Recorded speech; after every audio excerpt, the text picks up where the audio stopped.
So ఈరోజు మనం ఎక్కడున్నామంటే శాంపేట మండలంలో ఉన్నాం. అందరికీ నమస్కారం. ఆర్‌సీన్ YouTuber YouTube channel. So chai with charcha ఇప్పుడైతే ఉన్నాడు మనతోనే ఉన్నాడు. శాంపేట మండల బీఆర్ఎస్ పార్టీ యూత్ అధ్యక్షుడు తరుణ్ గోపి. నమస్కారం. నమస్కారం. ముందుగా మా ఛానల్‌కి హాయ్ చెప్పు. హాయ్.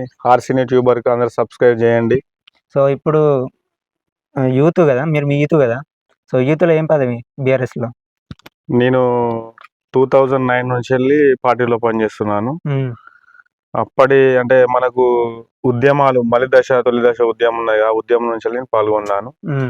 అప్పుడు ఏంటంటే బీఆర్ఎస్ కోసం మన యూనివర్సిటీ నుంచెల్లి మనకు ధర్నాలు అంటే మనకు అప్పుడు ఏంటంటే తెలంగాణ ప్రభుత్వం రావడానికి మనం ఎన్నో పోరాటాలు ఎన్నో చేశాం. ఆ దశ నుంచి నేను వచ్చాను. ఆ క్రమంలో నేను గెలిచినాక ఉద్యమం అయిపోయి తెలంగాణ ప్రభుత్వం ఇచ్చినాక నాకు గ్రామ యూత్ అధ్యక్షుడు ఇవ్వడం జరిగింది. ఆ తర్వాత దాన్ని మెయింటైన్ చేసి ఉన్నాను. టీఆర్ఎస్ నుంచి వెళ్ళి గ్రామ యూత్ అధ్యక్షుడిగా చేసినాను. ఇప్పుడు ప్రజెంట్ ఏం చేస్తున్నావు? ఇప్పుడు ప్రజెంట్ నేను యూత్ నాయకునిగా ఉన్నాను. ఇంకా అంటే మనకు పదవులు అంటూ ఏం లేదు. తెలంగాణ ప్రభుత్వం వస్తే ప్రజలకు కానీ ఉద్యోగాలు వస్తాయి, నిరుద్యోగులకు సమస్యలు తీరిపోతాయి. చాలా మంది పేదరికం అంటే మనకు మిడిల్ క్లాస్ వాళ్ళు చాలా మంది ఉన్నారు. అప్పుడు ఆంధ్రప్రదేశ్ ఉమ్మడి రాష్ట్రంగా ఉన్నప్పుడు మనకు మన యువతకు ఎక్కువ శాతం ఉద్యోగాలు లేకుండా ఉండి మనం అంటే వలసలు వెళ్ళిపోవడం జరిగింది. ఆ క్రమంలో అనిపించింది ఏంటంటే మన తెలంగాణ కోసం మనం పోరాడలేమా, మనకు ఉద్యోగాలు రావా, మనం బతుకులు మనం మార్చుకునే క్రమంలో ఉద్యమాలు చేయడం జరిగింది. దాన్ని ఇష్టపడి నేను కేసీఆర్ కు ఉండడం జరిగింది. అందుకే ఎలక్షన్లు జరగబోతున్నాయి తొందరలో, మేలో. సో మీరు ఏమన్నా పార్టిసిపేట్ చేస్తారా? పార్టిసిపేట్ అంటే మనం ప్రజల ఆదరణ మందనాలు లేని ఏ రాజకీయ నాయకుడైనా ఎవరైనా ముందుకు వెళ్ళలేరు. మనకు కావాల్సింది ఫస్ట్ ప్రజల మధ్య ఉండి ప్రజా సేవ చేసుకున్నామంటే ఆటోమేటిక్ గా మనం రాజకీయ నాయకులు అయినట్టే. అక్కడ మనం ఏమో గొప్ప వ్యక్తులు ఏం కాదు, మనం గెలిచినంత మాత్రం గొప్ప వ్యక్తులు, మనం సేవ చేయడానికి వచ్చిన ప్రజలు. సో ఇప్పుడు రానున్న సర్పంచ్ ఎలక్షన్ ఉన్నాయి. సో ఎట్లా ఉండబోతుంది ఇక్కడ? ప్రజలకు ఎటువంటి సమస్యలు తెలియజేయండి. ఇప్పుడు ముందుగా నేను తెలియజేసుకునేది ఏంటంటే మనం ఒక మామూలుగా ఏంటంటే ఇప్పుడు మనం పుట్టినాక ఏం చేస్తాం, మన పిల్లలని స్టడీ కోసం పంపిస్తాం. అంటే 10th అయిపోయినాక నువ్వు ఏమవుతావు అనేది మనం మొదలే డిక్లరేషన్ చేస్తాం. ఓకే బిడ్డ నువ్వు ఇంజనీర్ అవుతావు అంటే వానికి ఫస్టే ప్రిపేర్డ్ అన్నట్టు. ఏం ఇంజనీరింగ్ కావాలని అంటే ఫస్ట్ ఏం చదివితే అవుతాడు అనేది ఒకటి ఉంటది తల్లిదండ్రులకు. నా ఉద్దేశంలో ఏంటంటే ఒక ఊరికి సర్పంచ్గా వస్తున్నారు, ఏంటంటే డబ్బు పెట్టడం, గెలవడం, వెళ్ళిపోవడం అది జరుగుతున్నది. నేనేమంటున్నానంటే వాళ్ళు గెలవక ముందే ఫస్టే నువ్వు ఏం చేస్తావు అనేది క్వశ్చనింగ్ చేయాలని అంటున్నా.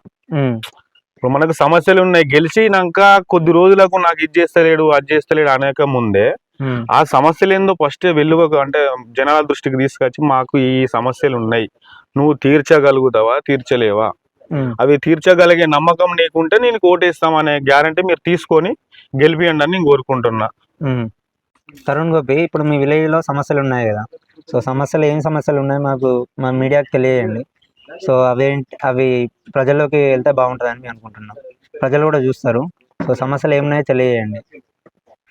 నేను ముందుగా ఏంటంటే అంటే వ్యక్తిగత సమస్యలు కాదు, ఇక్కడ ఊరి సమస్యలే నేను చెప్తాం అనుకున్నా. అంటే నాకు అనిపించినాయి లేదా నలుగురు ఆడ విన్నాయి, ప్లస్ నా ఓన్ గా ఇవి చేస్తే బాగుండు, గ్రామానికి ఈ విధంగా కొన్ని పనులు చేస్తే మన ఊర్లో కొంచెం అభివృద్ధి చెందిందని నేను అనుకునే విధంగా కొన్ని ఉన్నాయి.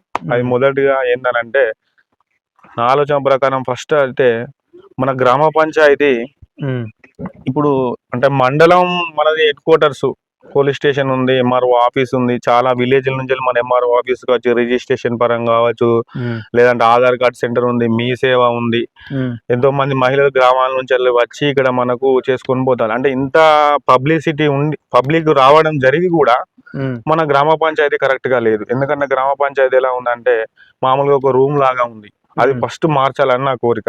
అంటే నా కోరిక అనగా ప్రజలకి ఇది ఒక సమస్యగా ఉన్నది. ఎందుకనంటే ఇప్పుడు ఫర్ ఎగ్జాంపుల్ మనకు ఒక ఎమ్మెల్యే విజిటింగ్ వచ్చిన, ఒక మంత్రి విజిటింగ్ వచ్చిన ఆ రోజు స్టే చేయాలని అంటే మనకు గెస్ట్ అక్కడ ఉండడానికి మంచి ప్లేస్ అనేది ఉండాలి. కాబట్టి నా ఉద్దేశం ఏంటంటే ఫస్ట్ గ్రామ పంచాయతీ అనేది ఒక మంచి ఒక మంచిగా మనకి ఏంటంటే ఒక స్లాబ్ వేసి మంచిగా కట్టాలని నా ఆలోచన. అదొకటి బాగాలేదు అనిపించింది. ఇంకో రెండవది వచ్చేసి మనకు శ్మశాన వాటిక అనేది ఈ శాంపేటలో ఈశాన్య మూలన ఉన్నది. అంటే నాకు అంత వాస్తులు గీస్తులు అంత ఏం రావు. కాకపోతే నా ఉద్దేశంలో ఎట్లా అంటే ఈశాన్య మూలన ఉండడం వల్ల ఏమైతుందనంటే ఒక మనిషి చనిపోతే దరిదాపు ప్రజలు వింటున్నారు, మీ మీడియా ద్వారా కూడా వాళ్ళకి తెలియజేస్తున్నాను.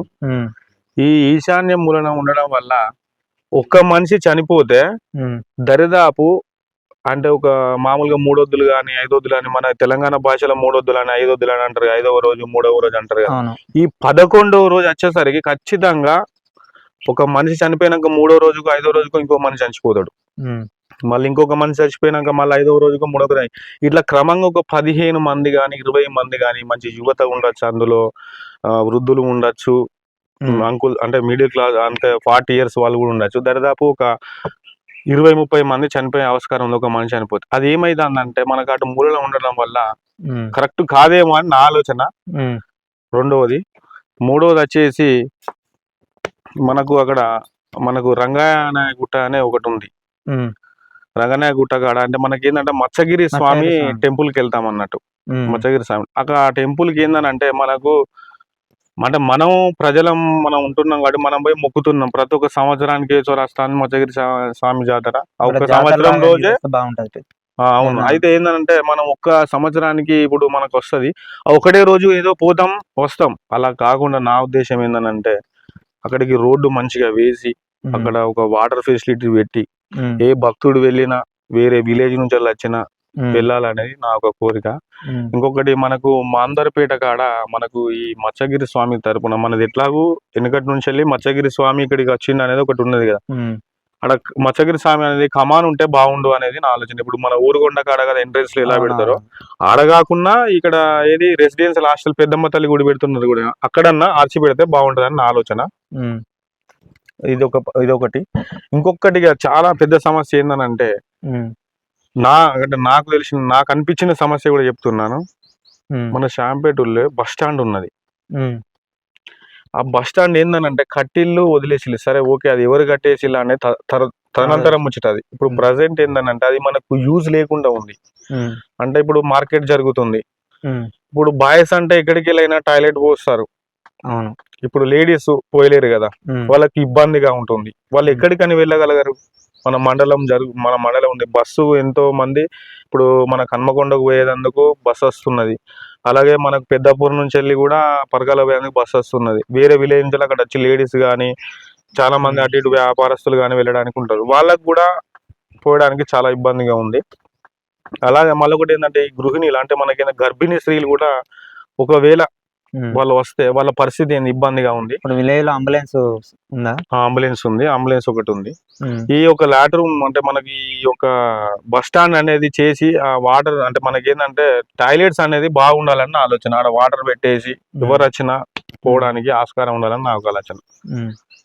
ఇంకొకటి ఏంటంటే మనకు మార్కెట్ కూడా ఉండాలని నాకు ఆలోచన.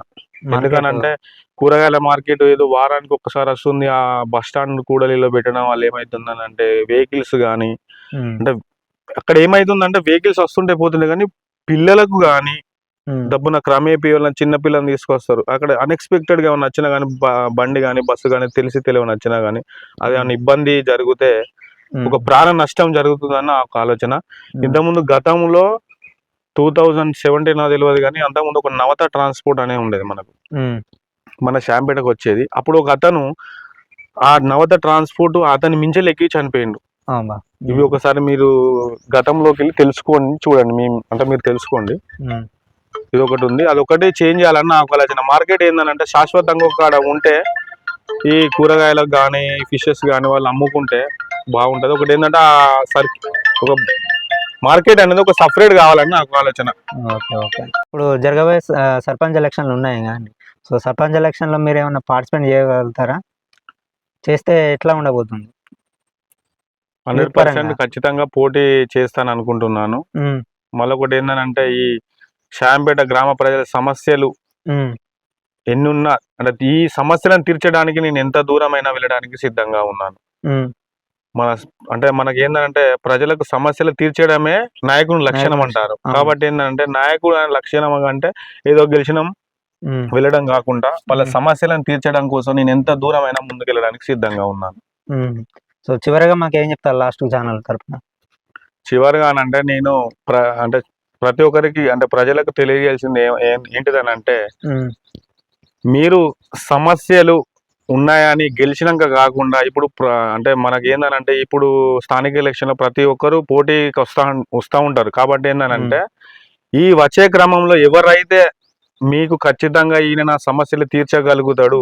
మళ్ళీ ఇందులో ఇంకొక విషయం ఏంటంటే మీరు కూడా మద్యానికి కానీ డబ్బులకు కానీ బానిస కాకండి. ఉమ్, కాకుండా సమస్యలు తీర్చగలడు ఈ నాయకుడు నాకు ఓకే, ఈ నాయకుడితోని పని అవుతుంది, ఈయన తీర్చగలుగుతాడు అన్న వాళ్ళని మీరు ఎన్నుకోండి. ఇది ఒకటి నేను ప్రజలకు తెలియజేస్తున్నాను. అలాగే మన చీరాల రాకేష్ గారికి ఆర్సీని ట్యూబర్ తరపున నన్ను ఇంటర్వ్యూ చేసినందుకు తనకు కూడా కృతజ్ఞతలు తెలియజేసుకుంటున్నాను.